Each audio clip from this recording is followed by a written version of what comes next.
आसामनि इरिगेशन बिफाननि मन्त्रि थामहिनबा क'क्राझार जिल्लानि गार्जेन मिनिस्टार अशोक सिंहाल बिथांनि नुजाथिनायाव दिनै बिटिसिनि सेक्रेटारियाव गोनांथि सावरायमेल जथुमदों। खुलुमबाय।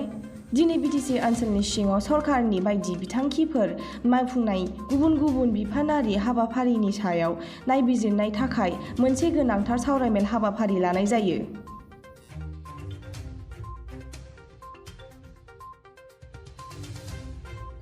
बे हाबाफारियाव मन्त्रि अशोक सिंहाल बिथाङा बिटिसिनि गाहाय मावफुं सोद्रोमा प्रमद बर' आरो लेङाइ मावफुं सोद्रोमा गबिन्द बसुमतारी बिथांमोनजों लोगोसे बायदि बायदि बिफानाव थानाय मावफुं सोद्रोमाफोरखौ लानानै गुवारै सावरायनाय जायो।